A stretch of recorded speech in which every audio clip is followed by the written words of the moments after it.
러시아의 유명한 소설가 톨스토이는 고통받는 사람 때문에 세계는 더욱 전진했다라는 말을 했습니다. 이 말은 오늘 본문의 요셉에게 적용되는 말이라 할 수가 있습니다. 요셉에게 주어진 고통은 요셉과 요셉의 가족과 또 애굽이라는 나라의 놀라운 전진을 가져다 주었습니다. 요셉은 하나님이 주신 꿈을 가진 사람이었습니다. 그러나 그 꿈 때문에 형들의 미움을 받아서 애굽의 노예로 팔려오게 되었습니다. 오늘 보면 1절에 보면 요셉이 이끌려 애굽에 내려가며 바로의 신하 친위 대장 애굽 사람 보디발이 그를 거리로 데려간 이스마엘 사람의 손에서 요셉을 산이라 말씀하고 있습니다. 여러분, 하나님께서 주시는 꿈을 가진 사람은 고난을 받게 됩니다. 하나님이 주신 이 꿈은 세상 사람들이 이해할 수 없기 때문에 세상 사람들은 이 꿈을 가진 자들을 핍박하고 또 박해를 합니다. 여러분, 이 복음은 빛입니다. 세상은 어둠인 것입니다. 그래서 복음을 위해서 꿈을 꾸고 복음을 위해서 살면은 어둠인 세상은 복음을 적대시하고 복음을 위해서 꿈을 꾸는 자들을 핍박하고 박해하는 것입니다. 요셉 역시 하나님이 주신 꿈 때문에 고난을 받았습니다. 그런데 그가 애굽에 이끌려 온 고난 때문에 그와 그의 가족과 애굽은 놀라운 전진의 역사가 있었다는 것입니다. 여러분, 요셉은 애굽의 총리가 되었고 요셉의 가족은 번성하게 되어졌고 애굽은 요셉의 통치로 인해서 열방에 여러분 통치를 하는 그런 강대한 국가가 되어졌습니다. 이 한 사람은 요셉의 고통 때문에 전진하는 역사가 일어나게 된 것입니다. 따라서 요셉에게 주어진 고통은 퇴보를 가져다 준 것이 아니라 오히려 전진을 가져다 주었습니다. 그러므로 복음 때문에 주어진 고난은 결코 나쁜 것이 아님을 믿으시길 바랍니다. 하나님께서 주신 꿈 때문에 요셉이 고난을 받아 애굽에 팔려왔을 때에 하나님은 요셉과 함께 주었습니다. 그래서 오늘 보면 2절을 보면 여호와께서 요셉과 함께 하심으로 그렇게 말씀하고 있습니다. 애굽에서 요셉과 함께한 하나님이십니다. 여러분, 하나님은 장소에 매이시는 분이 아니십니다. 하나님은 어디서나 계시는 분이십니다. 특별히 하나님의 비전을 가지는 자와 어디에서나 함께 하시는 분이 하나님이십니다. 따라서 우리는 어디에 있는 것에 대해서 두려워할 필요가 없는 것입니다. 하나님은 신실하셔서 그를 믿는 자들이 어디에 있든지 함께 하신다는 것입니다. 여러분, 하나님이 함께 하시는 인생은 형통한 인생이 됩니다. 그래서 오늘 본문 2절에 보니까 여호와께서 요셉과 함께 하심으로 그가 형통한 자가 되어 그렇게 말씀하고 있습니다. 이 말씀에서 형통의 의미는 앞으로 나아가다, 발전하다, 번영하다라는 의미가 여기에 담겨져 있습니다. 앞으로 나아가고 진보하는 인생이 된다는 것입니다. 하나님께서 함께하는 인생은 형통한 인생이 되는데 그 인생은 바로 발전하고 또 진보하고 앞으로 나아가고 번영하게 되어지는 인생이 된다는 것입니다. 요셉이 하나님께서 함께 해주심으로 그의 인생은 여러분 진보하게 되는 인생이 되고 또 앞으로 발전해서 나아가는 인생이 되어졌습니다. 그러므로 여러분, 인생의 형통은 환경에 달려있지 않습니다. 요셉을 보십시오. 노예로 애굽에 끌려왔습니다. 따라서 그같이 한 환경은 최악의 환경이라 할 수가 있습니다. 그러나 그는 형통한 인생이 되어졌습니다. 그러므로 그가 환경이 좋아서 성공한 것이 아니다라는 것을 우리는 기억해야 하는 것입니다. 그리고 형통은 사람의 노력에도 달려있지 않습니다. 오늘 본문 1절을 보면은 요셉이 이끌려 애굽에 내려가며 그렇게 말씀하고 있습니다. 자신의 노력과 의지에 상관없이 요셉이 이끌려서 애굽에 오게 되어졌습니다. 그런데 하나님의 은혜로 그가 마침내 애굽의 총리가 되어졌습니다. 따라서 사람의 노력이 형통을 가져다 준다 할 수가 없습니다. 여러분, 우리가 열심히 노력해서 노력하면은 형통하게 될 수 있고 또 번성할 사람이 될 수 있다 생각하지만 실제로 그렇지 않습니다. 열심히 노력해야 하되 하나님이 도와주시는 가운데 열심히 노력해야 하는 것입니다. 하나님이 도와주셔야 노력해도 그것이 성과가 되고 진보가 되는 인생으로 나타나는 것입니다. 2011년 6월 30일 러시아 모스크바의 차이콥스키 콘서트 홀에서는 마지막 콩쿠르 수상자를 발표하고 있었습니다. 콩쿠르에 참여한 많은 사람들이 수상을 기대하고 있었지만 소프라노 부분에 출전한 서선영 씨는 이미 모든 것을 다 내려놓은 상태였습니다. 노래하기 전에 이미 그녀는 체력이 바닥난 상태였고 눈까지 침침했다고 합니다. 독하게 연습했던 자신감도 사라지고 불안감도 온 몸을 사로잡았다고 합니다. 그러니 여러분, 이 노래를 하기 전에 이렇게 열악한 몸이었기에 노래를 하고 난 다음에 자신이 수상하게 될 것이라는 것은 전혀 기대하지 않았습니다. 그러나 잠시 뒤에 여자 성악 1위를 발표하는 순간에 서성영 씨의 이름이 이제 불려지게 되어졌습니다. 이 서 씨는 수상 뒤에 한 인터뷰 자리에서 도저히 인간의 힘으로 할 수 없는 일이었다, 그렇게 고백을 했습니다. 그리고 이때의 경험으로 하나님께 떼쓰는 기도가 아니라 맡기는 기도가 더욱 효력이 크다라는 것을 다시 한번 깨닫게 되어졌다, 그렇게 고백을 했습니다. 그러므로 여러분, 열심히 노력만 한다고 해서 성공한다 생각하면 안 된다는 것입니다. 그리고 여러분, 물질과 지위가 또 우리 인생을 형통하게 한다, 그렇게도 생각해서는 안 됩니다. 누가복음 16장에 보면은 부자와 거지 나사로에 대해서 말씀하고 있는데, 부자는 너무 많은 돈 때문에 매일 호의호식하면서 연락을 했습니다. 잔치를 베풀고 좋은 옷을 입고 즐겼습니다. 그러나 죽게 되어졌을 때에 여러분, 천국은 그렇게 열려지지 아니했습니다. 막히는 인생이 되어졌습니다. 부자가 여러분 죽게 되어졌을 때에 지옥에 들어가게 되어졌다고 성경은 말씀을 하고 있습니다. 그러나 거지 나사로는 가난하고 병도 있고 부자의 상에서 떨어지는 부스레기로 연명하는 그였지만은 하나님을 믿음으로 인해서 죽음 이후에 그의 길이 형통하게 열리는 것을 볼 수가 있습니다. 천사가 받들어서 아브라함 품으로 인도했다고 그렇게 말씀하고 있습니다. 그러므로 우리 인생의 형통은 결코 우리의 노력이나 부나 지위에 달려있지 않다는 것입니다. 여러분, 형통은 우리에게 있지 않습니다. 하나님께 있습니다. 여러분, 믿으시길 바랍니다. 하나님은 그와 함께하는 자에게 형통의 복을 주신다는 것입니다. 그럼 여러분, 하나님은 그가 함께하는 사람을 어떤 형통한 사람으로 만들어 주십니까? 요셉의 생애를 통해서 살펴보면 첫 번째로 모든 환경을 그에게 유익되도록 해주신다는 것입니다. 그래서 오늘 보면 2절에 보면 여호와께서 요셉과 함께 하심으로 그가 형통한 자가 되어 그의 주인 애굽 사람의 집에 있으니, 그렇게 말씀하고 있습니다. 요셉은 노예의 신분이었지만은 그가 있었던 집은 애굽의 바로왕의 친위대장 보디발의 집이었습니다. 그런데 이 보디발 집은 나중에 요셉이 애굽의 총리가 되는 데 있어서 결정적인 역할을 한 곳이 바로 이 보디발 집이었습니다. 이 보디발 집이 디딤돌이 되어져서 요셉이 나중에 애굽의 총리가 되어졌습니다. 모든 환경을 합력하여 선을 이루시는 하나님이십니다. 그와 함께하는 자인 요셉에게 그 열악한 환경이었지만 하나님은 그 보디발 집을 통해서 애굽의 총리가 되도록 하나님께서 역사하셨다는 것입니다. 그러므로 하나님을 믿는 우리는 환경만 바라보면 안 됩니다. 여러분, 오늘 이 시간에도 환경만 바라보고 절망하고 낙심하는 가운데 이 예배당에 왔다면은 여러분, 하나님을 바라보시기를 주의 이름으로 축원합니다. 하나님을 바라보고 의지하시기를 바랍니다. 아일랜드를 복음화시킨 성 패트릭은 어릴 때에 해적에게 붙잡혀서 아일랜드로 가서 어떤 집에 목동이 되어졌습니다. 그러나 그는 비가 오나 눈이 오나 개의치 않고 언덕이나 산에나 들에 나가서 기도하기를 힘썼습니다.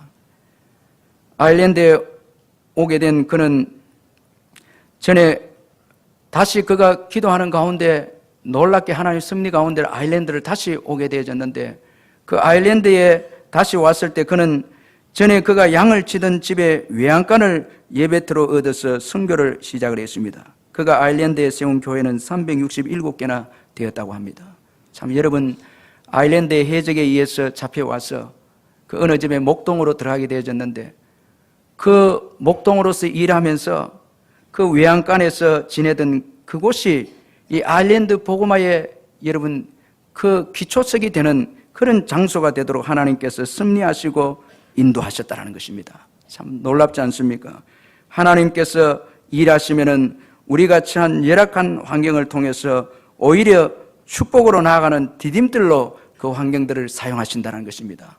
우리가 빌립보 감옥에 갇힌 바울을 볼 때에 그 감옥을 통해서 빌립보 교회를 세우시고, 또 사자굴에 던져진 이 다니엘이 사자굴에 들어갔기 때문에 사자 입이 봉해지는 기적을 경험하게 되어졌고, 이로 인해서 여러분 다리오 왕에게 더욱더 신임을 얻어서 높은 지위에 올라가는 것을 볼 때에 하나님은 어려운 환경과 힘든 환경을 오히려 그와 함께하는 자들에게 유익되도록 합력하여 선을 이루어 주시고 축복해 주셨다는 것입니다. 그러므로 환경만 바라보고 낙심하지 마시고, 여러분 하나님께서 나와 함께 하시면은 내 어려운 환경이 오히려 축복이 되어진다는 것을 믿으시길 바랍니다. 저도 교회 건축하면서 많은 부채로 인해서 주님 앞에 눈물 뿌리고 기도할 때마다 주님께서 돈을 주겠다 응답해 주시면 너무 좋았겠는데, 그 말은 안 하시고 그 고난이 너에게 유익하다, 기도할 때마다 결론이 이거예요. 그래서 지금은 오히려 감사합니다. 그 고난 때문에, 그 힘든 것 때문에 기도하고 주님 바라보고 다른 것에 눈을 돌릴 여지가 없도록 하나님께서 주만 바라보고 의지하도록 그렇게 고난을 주셨다는 것입니다. 다 하나님께서 유익되도록 다 인도하신다는 것입니다. 아무리 열악한 환경이라 할지라도 하나님이 함께 하시면은 그 열악한 환경은 형통의 디딤돌이 되고 기초가 되어짐을 믿으시길 바랍니다. 그러면 여러분 지금 절망적인 환경 가운데서 낙심 중에서 교회에 나온 분들이 있다면 주님을 다시 바라보시기를 바랍니다. 그리고 두 번째로 요셉과 함께함으로 요셉에게 주어진 형통은 요셉이 하는 모든 일에 번영이 주어지도록 축복해 주셨다는 것입니다. 3절에서 그의 주인이 여호와께서 그와 함께 하심을 보며 또 여호와께서 그의 범사에 형통하게 하심을 보았더라 말씀하고 있습니다. 여러분 하나님이 함께 하시는 인생은 그가 하는 모든 일에 형통의 역사가 일어나는 것입니다. 그래서 하나님이 함께 하시는 사람은 무엇을 맡아도 잘 되는 것입니다. 참 교회도 보면은 하나님이 함께 하시는 사람은 어떤 부서를 맡아도 축복의 역사를 일으킵니다. 부흥을 일으키고 형통의 역사를 일으키는 것입니다. 여러분 이것은 우리가 예수를 잘 믿으면 무조건 부자가 되고 무조건 승진을 하고 이런 의미가 아닌 것입니다. 여러분 하나님께서 함께 하시는 인생은 여러분 막힌 것이 없다는 것입니다. 고난이 오고 감옥과 같은 고난이 와도 감옥을 발판 삼아서 오히려 하나님 나라를 더 확장시키는 자들이 바로 하나님께서 함께하는 자들인 것입니다. 그래서 하나님께서 함께하는 인생들은 무슨 일을 해도 어떤 일을 해도 여러분 막히는 역사가 없고 하나님 나라 확장을 위해서 귀하게 계속해서 쓰임받는다는 것입니다. 이게 하나님께서 함께하는 자들에게 주어지는 축복인 것입니다. 교회도 보면 맡겨주면 일을 잘하는 분들이 있습니다. 그래서 그분들은 더 일을 맡는 거예요. 많이 맡는 거예요. 잘하기 때문에 많이 맡겨진 것입니다. 그러므로 여러분 내가 무슨 일을 할까에 신경 쓰지 마시고 하나님이 나와 함께 하는가에 신경 쓰시기를 주의 이름으로 축원합니다. 늘 하나님이 나와 함께 하는가, 내가 이 일을 할까 저 일을 할까 여기에 고민하지 마시고 하나님이 이 시간에도 나와 함께 하는가, 내일도 나와 함께 하는가, 나의 삶 속에 하나님이 나와 동행하는가, 이것이 중요한 것이지 여러분들이 이 길을 가고 저 길을 가고 또 이 일을 하고 저 일을 하고 이것은 중요하지 않다는 것입니다. 어느 길에 가든지 무슨 일을 하든지 하나님께서 함께 하시면은 잘 되는 인생이 되고 형통한 인생이 되고 앞에 막힘이 없이 여러분 진보하는 인생이 될 줄로 믿습니다. 하나님이 함께하는 인생이 그런 축복의 역사가 있다는 것입니다. 그리고 세 번째로 하나님께서 요셉과 함께 해주었을 때에 요셉이 섬기는 인생이 되어졌습니다. 오늘 보면 4절에 보니까 요셉이 그의 주인에게 은혜를 입어 섬김에 그렇게 말씀하고 있습니다. 여러분 이 요셉의 섬김은 은혜의 결과입니다. 우리 4절을 같이 한번 읽어보도록 하겠습니다. 4절 같이 한번 읽습니다. 시작. 요셉이 그 주인에게 은혜를 입어 섬김에 그가 요셉을 가정총무로 삼고 자기의 소유를 다 그의 손에 위탁하니. 여러분 여기 보면 요셉의 그 섬김에 대해서 표현하기를 주인에게 은혜를 입어 섬김에 이렇게 표현되어 있습니다. 자, 아주 좀 독특한 표현인데 자, 이것을 볼 때에 요셉의 섬김은 은혜를 입은 섬김입니다. 주인에게 은혜를 입어서 섬겼다는 것입니다. 요셉은 그의 주인에게 은혜를 입어 섬기는 자가 되었습니다. 그리고 주인의 은혜는 1차적으로 하나님의 은혜였습니다. 요셉에게 하나님께서 은혜를 베풀 때에 주인에게 감동을 시켜서, 보디발을 감동시켜서 이 보디발이 요셉을 사랑하도록, 그 보디발이 요셉에게 은혜를 베풀도록 하나님께서 보디발에게 은혜를 베푸셨다는 것입니다. 그러니 여러분, 보디발의 은혜는 결과적으로는 하나님의 은혜인 거예요. 우리 성도들이 세상에 나가서 하나님께 축복을 받은 증거는 세상 사람들에게 신임을 얻어서 일하는 것입니다. 자꾸 일을 맡깁니다. 직장에서도 자꾸 일을 맡기는, 그래서 승진을 시켜주는 거예요. 확실하고 일을 잘하니까 이제 신임해서 이제 맡깁니다. 그런데 배후에 주님께서 역사해서 그 사람들을 감동해서 이제 우리로 하여금 일하도록 그렇게 역사하셨다는 것입니다. 여러분, 지금 섬기고 있는 일이 있다면 다 여러분 신임을 얻어서 섬기고 있는 것입니다. 그 배후에는 하나님의 은혜입니다. 다 은혜입니다.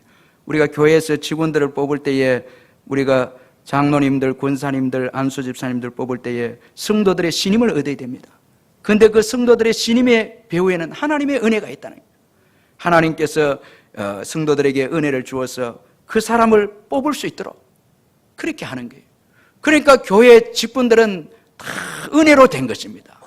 다 하나님의 은혜로 된 것이기 때문에 여러분, 우리는 은혜를 입어서 섬기는 것입니다. 아멘. 다 은혜인 거예요. 그래서 귀한 거예요.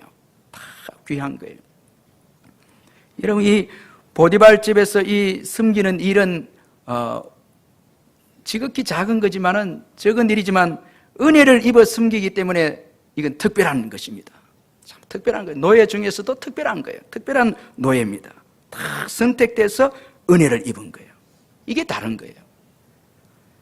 참 여러분, 우리가 이 은혜를 깨달으면은, 이것을 깨달으면은 교회 일을 할 때나 직장 일을 할 때 얼마나 참 감사가 넘치는지 모릅니다. 다 감사한 거예요. 여러분, 예수 믿으면 다 은혜입니다. 다 은혜입니다. 이 보디발 집도 은혜고, 요셉에게는 은혜고, 감옥도 은혜고, 다 은혜인 거예요. 이제 은혜 아래에 있는 거예요. 은혜를 입어 섬겼다라니. 여러분, 올바른 섬김은 은혜를 입어서 섬기는 것입니다. 은혜를 기억하고 섬기는 거예요. 은혜를 입어 섬기는 것이 세 가지 특징이 있는데, 먼저는 적은 일도 귀하게 여기는 거예요. 귀하게 여겨서 섬기는 것입니다. 요셉은 큰 꿈을 꾼 자였습니다. 그의 곡식단이, 형제들의 곡식단이 일어나서 그의 곡식단에게 절을 하는 꿈을 꾸었고, 그 다음에 해와 달과 11별이 요셉에게 절하는 꿈을 꾸었습니다. 아주 여러분, 장차 높게 되는 그런 꿈인데, 그런데 지금 노예가 되어져서 한 가정을 섬깁니다. 적은 일을 섬기는 요셉입니다. 그런데 여러분, 이 섬김은 억지로 하는 섬김이 아닙니다. 은혜를 입어서 이제 섬기는 것입니다. 자, 여러분, 이 은혜를 입었기에 적은 일에 충성합니다. 자, 이 은혜가 중요한 거예요. 우리가 은혜 받으면은 우리의 부족함을 깨닫습니다. 은혜를 깨달은 증거가 우리의 부족함을 깨닫기 때문에 겸손해지는 거예요. 나에게 과문하다, 이렇게 되는 거예요. 루시, 여러분, 은혜를 깨닫고 보니까 이삭 죽는 것도 과분하다는 거예요. 너무 고맙다는 거예요. 어떻게 여러분, 모압 여인이 그 유다 땅에 들어와서 양식을 주울 수 있습니까? 어떻게 저와 여러분 이방인인데 오늘 이 예배를 드리러 이곳에 올 수 있었습니까? 이거는 하나님의 은혜가 아니고는 이곳에 올 수가 없는 저와 여러분입니다. 그 루시, 그러니까 이삭 주는 것도 감사한 거예요.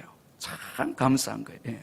너무너무 여러분, 내가 이삭 주는 사람밖에 되지 않나, 이렇게 뽑아가고 던져버리고, 예, 이거밖에 안 되냐고, 예. 집에서도 늘 내가 이거밖에 안 되냐고 밥상을 던지고 늘 불평하고 막, 이런 분은 뭘 못 받았다는 거예요? 은혜를 못 받는, 은혜를 모르는 사람이에요. 예. 참 은혜를 알면은 다 감사해요. 나 같은 죄인에게 이렇게 섬길 수 있는 기회 주시니 감사하고, 건강 주셔서 감사하고, 또 교회 와서 교제하게 한 것 너무너무 감사하고, 예. 그 어린아이들을 섬기는 교사도 너무 감격하는 거예요. 이 영광스러운 자리인 거예요. 아이들 섬기는 영광스러운 곳에 나를 세워주었다는 거예요. 그게 여러분 그 인생이 행복한 거예요. 참 집에서 감사하고, 집도 감사하고, 가족도 감사하고, 예, 최고 부족한데 바울은 지극히 작은 자 중에 작은 자, 예, 그 영광스러운 복음의 비밀을 나에게 맡겼다. 그 얼마나 감사했는지. 그는 여러분 우리보다 더 자격이 되는 사람입니다. 그런데 아무것도 아니다. 아무것도 아닌 것을 깨닫고 감사하면서 복음을 위해서 찬양하면서 신나게 복음을 전하는, 그러니까 역사가 일어날 수밖에 없죠. 여러분 기쁘게 일하고 신나게 일하는 사람을 이길 수가 없는 거예요. 아멘. 우리는 전부 다 기쁘게 일하는 자들입니다. 이 은혜로 작은 일도 기쁘게 하는 게, 다 기쁘게 하는 게 감사합니다. 그리고 또 이 주일이 기다려지고요. 기다려집니까? 예, 은혜 받은 분들이, 예, 은혜 와서 주의 집에 와서 섬기고, 준비해서 와서 섬기고, 이렇게 하는 거예요. 아주 적은 일에 요셉의 은혜를 입었기에 적은 일을 아주 귀하게 하고 충성합니다. 교만한 사람들은 많은 거, 큰 걸 바랍니다. 자꾸 많은 거, 숫자 많고 큰 거, 적어도 이 정도는 돼야 내가 애들을 가르치는데 하면서, 10명 이상 돼야 가르치는데 하면서, 그러면 그게 안 되는 거예요. 예. 여러분, 우리는 루처럼 이삭 주는 것만 해도 감사한 거예요. 예. 참 그 밭에 들어온 것만 해도, 보아스의 밭에 들어온 것만 해도 감사한 거예요. 예. 교회에 들어온 것만 해도 감사합니다. 우리 옆에 분들 감사합시다 하면 인사하시기. 예. 예. 그래서 우리 성도님들은 설교 끝나고 나갈 때마다 저하고 인사할 때는 감사합니다. 그래 가야 돼. 예. 자꾸 인상만 쓰고 막 저라고 이렇게 하면 안 돼. 예. 이 교회 이거 훈련 좀 해야 돼. 그럼 저도 감사합니다. 들어주었어. 들어주는 게 얼마나 됩니까 이게? 예. 이건 고맙잖아요. 예. 또 이런 같이 감사하는 게, 어디 가든지 밥을 먹을 때도 감사합니다. 그렇게 해야 범사에 감사할 때 기적이 일어나고 축복의 역사 일어나고 놀라운 역사 일어나요. 집에 갔을 때도 보잘것없는 집이지만 여보 감사해요, 또 여보 감사해요, 그렇게 적은 일에 감사하고 섬기, 이렇게 할 때 그게 천국이 되는 거예요. 예, 놀라운 역사입니다. 이 요셉의 적은 일에 감사하면서 섬김 때문에 이 보디발 집은 천국이 된 것 같아요. 그리고 웃고 막 요셉 섬기니까 이 보디발 아내가 더 좋아했겠죠. 예. 기쁘고 즐겁게 막 섬기는 거예요. 예. 그리고 현재 주어진 일을 또 귀하게 여기는 거예요. 예. 이 은혜를 받은 섬김은 현재 일을 귀하게 여기는 거예요. 예. 현재 일을 귀하게. 요셉은 현재 주어진 일을 성실하게 섬겼습니다. 그는 보디발 집에서나 감옥에서나 현재 주어진 일을, 꿈을 가지고 성실하게 섬긴 거예요. 꿈을 가지고 비전을 가지시기를 주의 이름으로 축원합니다. 인생은 꿈이 없으면 재미없어요. 그러나 우리가 은혜를 받고 꿈을 꾸고 내가 봉사하는 것이 보잘것없어도 천국에 갔을 때는 놀랍게, 내가 가르치는 아이들이 놀랍게 천국의 그 믿음의 사람들이 돼서 천국에서 만날 거다, 이런 비전을 가지고 우리가 섬기고 이 땅을 봉사할 때에, 이 땅에서 봉사할 때에 여러분 천국에서 그런 축복의 역사가 일어나는 것입니다. 아멘. 역사가 일어나는 거예요. 오늘 여러분들 힘들고 지치고 어려운 가운데서도 꿈을 가지세요. 꿈을 가지고 사업을 위해서 일하세요.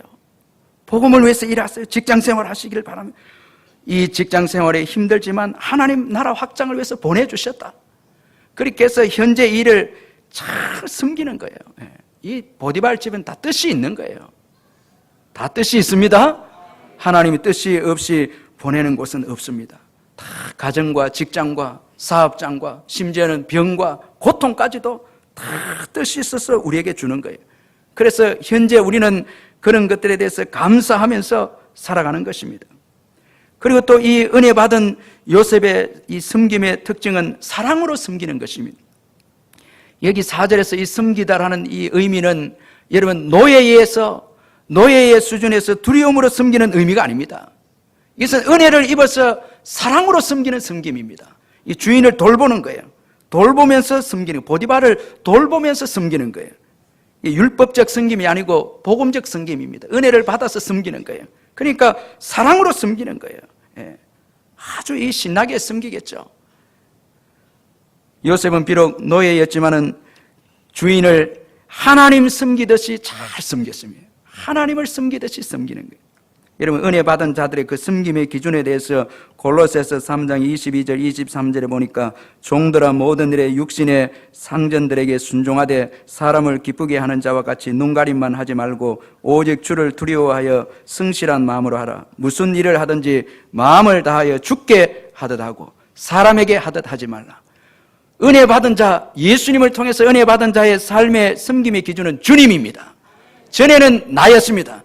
저 사람이 나에게 이 정도 해주니까 나도 이 정도로 섬기고, 율법적인 섬김이었지만 예수를 믿고 보니까 이제는 여러분 이 은혜적 섬김입니다. 이 사랑으로 섬기는 거예요.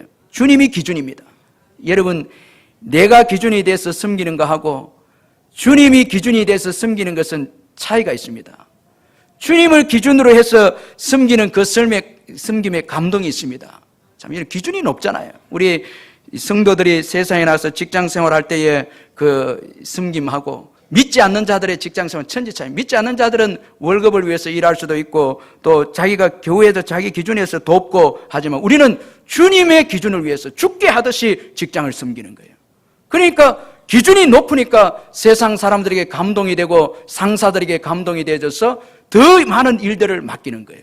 교회도 보면은 여러분, 어떤 분들은 자기에게 주어진 일만 딱 하고 끝내는 분들이 있지만은 어떤 분들은 사랑해서 더 남까지 도와주면서 그렇게 섬기는 분들이 있습니다. 직장도 은혜를 받은 분들의 직장을 볼 때에 월급만을 위해서 섬기는 분들이 있지만은 어떤 분들은 주님을 위해서 더 일찍 직장에 가서 시간을 들이고 헌신해서 그렇게 해서 섬기면서 직장에서 인정을 받는 분들이 있습니다. 여러분, 요셉이 바로 이런 사람이었다는 것입니다. 이것이 바로 은혜 받은 자들의 삶의 특징인 것입니다. 기준이, 여러분, 내 기준이 아니고 주님께서 기준이 되어져서 섬긴다는 거예요. 그래서 여러분, 항상 어떤 일을 할 때 주님이라면, 예수님이라면 어떻게 했을까? 그 책도 있죠. 그렇게 기준을 삼으시기를 주의 이름을 축원합니다. 그러면 감동을 주고 여러분, 어떤 회사나 사업장에서도 다 형통하게 되고 성공하는 사람이 되는 것입니다. 자꾸 오늘 우리 그리스도인들이 우리 기준에만 맞추어서 그렇게 섬기면 세상을 감동시킬 수 없고, 이렇게 되면 복음화 역사를 일으킬 수 없습니다. 우리가 부모를 모시고 해도 죽게 하듯이 모셔야 되고, 상사를 모셔도 죽게 하듯이 모시고, 우리 자녀들을 대할 때도 죽게 하듯이 자녀들에게 대하고, 그런 걸로 대할 때에 감동을 주고 하나님의 축복의 역사도 주어진다는 것입니다.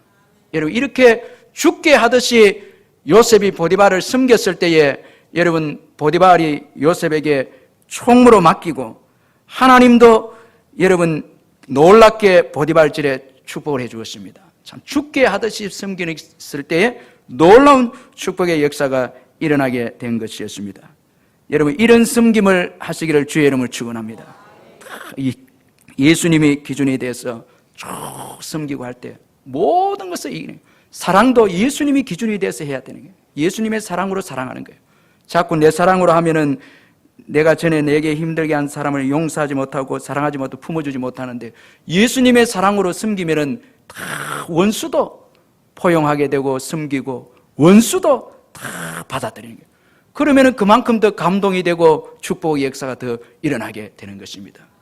여러분, 무슨 일을 하든지 죽게 하듯이 합시다. 우리 옆에 분들 한번 인사하시기 바랍니다. 무슨 일을 하듯이 죽게 하듯이 합시다. 예, 이게 너무너무 중요한 거예요. 예, 아주 중요한 여러분 축복의 이 원리입니다. 요셉은 은혜를 입어서 섬겼다는 거예요. 오늘 저와 여러분이 일할 수 있고 섬길 수 있는 것은 은혜입니다. 다 은혜 주셨기 때문에 우리가 섬길 수 있게 되어졌다는 것입니다. 마지막으로 하나님께서 요셉과 함께 하심으로 타인에게 복을 끼치는 인생이 되어졌습니다. 여러분, 하나님이 함께하는 인생은 자신뿐만 아니라 타인에게도 복을 끼치는 인생이 됩니다. 그래서 5절에 보면 그가 요셉에게 자기의 집과 그의 모든 소유물을 주관하게 한 때부터 여호와께서 요셉을 위하여 그 애굽 사람의 집에 복을 내리심으로 여호와의 복이 그 집과 밭에 있는 모든 소유에 미친지라 말씀하고 있습니다. 요셉 때문에 복을 받은 보디발입니다. 여러분, 하나님을 믿는 저와 여러분은 하나님 때문에 형통하게 되지만 세상은 예수 믿는 저와 여러분 때문에 형통하게 되는 것입니다. 그러므로 예수 믿는 자들의 위치는 너무나 중요한 것입니다. 세상에서 오늘 믿는 우리들이 하나님과 동행하고 하나님의 말씀대로 살아서 하나님과 함께 할 때에 세상도 복을 받게 되어진다는 것을 잊지 말아야 합니다. 에드워드 기본이라는 사람이 로마 제국의 몰락이라는 책을 썼는데 이 책에서 로마 제국의 몰락의 직접적인 5가지 원인을 언급을 했는데 첫 번째는 이혼율의 급속한 증가였고 두 번째는 높아진 세금과 인기를 끌기 위한 정책입니다. 여러분 나라가 자꾸 세금을 많이 거두고 인기를 위한 임기응변의 정책을 하면 오래가지 못합니다. 그리고 세 번째로 비인간적인 스포츠의 인기몰이였고 네 번째는 궁비의 활증이었고 다섯 번째가 중요한데 로마 제국의 멸망의 직접적인 원인이 되었던 다섯 번째 이유가 기독교의 쇠퇴였습니다. 국가가 종교를 인정했을 때는 성직자들과 신도들이 다 타락해서 더 이상 예전의 빛을 발하지 못하게 되어졌을 때 로마는 그 기강이 무너지고 마침내 멸망을 당하고 말았다는 것입니다. 여러분 기독교의 쇠퇴가 한 국가의 멸망에 영향을 주었다는 것은 아주 중요한 교훈인 것입니다. 우리가 하나님과 함께하고 동행하는 삶을 살 때에 나뿐만 아니라 이웃과 국가도 복을 받게 되어진다는 것을 잊지 말아야 하는 것입니다. 여러분 국가의 잘못을 다른 사람에게 탓하기보다 내가 날마다 주님과 동행함으로 인해서 놀라운 축복을 이웃에게 전하고 있는가 항상 우리가 점검하고 살펴야 하는 것입니다. 주중대사를 지냈던 김하중 장로님은 참 신실한 하나님의 기름 부으심이 있는 장로님이었는데 이분이 처음으로 중국 대사가 됐을 때 이런 기도를 했습니다. 1000명의 탈북자들을 구하게 해달라. 그렇게 기도했습니다. 그런데 이분이 주중대사를 다 5년 6개월 동안 주중대사 최장수의 주중대사를 했는데 그 끝나고 난 다음에 이제 영사부 직원으로부터 보고를 받았는데 1060명의 이 탈북자들을 구해냈다고 보고를 받았다는 것입니다. 그는 그 자리에서 무릎을 꿇고 자신의 기도에 응답해 주신 하나님께 감사의 기도를 드렸습니다. 한 사람의 기름 부으심에 성령의 기름 부으심에 사람이 대사를 함으로 인해서 많은 가난하고 인권이 유린당한 그 탈북자들이 생명을 얻고 구원받는 역사가 일어나게 되어진 것입니다. 한 사람의 믿음의 사람 때문에 이렇게 놀라운 역사가 일어나게 된 것입니다. 오늘도 주님은 하나님과 동행하는 우리들이 왕같은 제사장으로 우리의 이웃과 그리고 우리가 살고 있는 사회와 환경과 국가의 축복의 통로로 쓰임받기를 원하시는 것이 하나님의 뜻임을 믿으시길 바랍니다.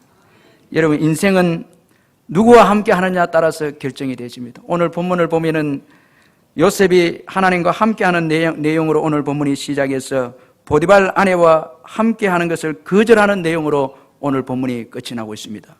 여러분 2절에는 여호와께서 요셉과 함께했다 말씀하고 있고 10절에 보면은 요셉이 그 보디발 아내를 함께하기를 떠났다, 함께하지 않았다 그렇게 말씀하고 있습니다. 이것이 요셉의 형통의 비결이었습니다. 여러분 하나님과 함께하는 것이 형통의 비결입니다. 그러나 여러분 애굽에서는 위험과 유혹이 있었습니다. 애굽에는 보디발 아내의 유혹이 있었습니다. 우리가 사는 이 세상에도 마찬가지입니다. 하나님과 함께 동행하고 싶은데 세상은 끊임없이 자기와 동행하기를 유혹한다는 것입니다. 정욕과 탐욕과 이기심으로 인해서 끊임없이 하나님을 저버리고 세상과 함께하기를 유혹하는 것이 사단인 것입니다. 끊임없이 유혹합니다. 그러므로 우리는 늘 깨어 있어야 하는 것입니다. 세상은 자기와 함께하면 모든 것을 얻을 수 있다고 유혹을 합니다. 보디발 아내는 자기와 함께 동침하면 모든 것을 얻을 수 있다고 요셉을 유혹을 했습니다. 그러나 형통은 세상과 함께하는 데 있지 않습니다. 보디발 아내와 함께하는 것에 형통이 있지 않습니다. 세상은 수시로 바뀝니다. 보디발의 아내를 보십시오. 자기 마음에 들지 않았을 때는 요셉을 모함해서 감옥으로 넣은 사람이 바로 보디발과 보디발 아내입니다. 세상은 변합니다. 그러나 주님은 신실하십니다. 절대 변함이 없습니다. 그를 의지하는 자를 실망시키지 않습니다. 여러분 믿으시기를 바랍니다. 신실하게 함께해 주십니다. 예수 믿는 저와 여러분을 신실하게 함께해 주시는 분이 하나님이십니다. 하나님은 요셉이 감옥에 들어갈 때도 함께해 주셨습니다. 그리고 하나님은 모든 환경을 사용해서 합력하여 선을 이루어 주셨습니다. 그러므로 하나님과 함께하는 인생이 되어야 하는 것입니다. 여러분, 하나님과 함께 하시기를 주의 이름으로 축원합니다. 하나님이 함께하는 인생이 되기 위해서는 먼저 예수님을 구주로 믿어야 하는 것입니다. 그리고 죄악의 유혹을 거절하는 믿음도 있어야 하는 것입니다. 여러분, 죄악의 유혹도 거절해야 하는 것입니다. 주일도 지켜야 하는 것입니다. 그저 하나님께서 함께 해주 그렇게 하지 않습니다.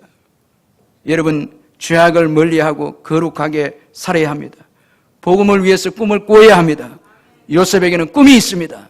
왜 요셉과 함께 해주셨습니까? 요셉에게는 하나님 주신 꿈이 있었기 때문에 그렇습니다. 그러므로 복음을 위한 꿈을 가질 때에 하나님께서 우리와 함께 하실 줄 믿습니다. 복음을 위해서 꿈을 꾸고 도전하고 전진하는 인생은 하나님께서 함께 해주셔서 열악한 환경도 합력하여 선을 이루어서 형통한 인생으로 바꾸어 주시는 것입니다. 그러므로 이번 한 주간 우리의 영원한 기업이 되신 하나님과 동행하시는 저와 여러분 되시기를 주님의 이름으로 축원합니다.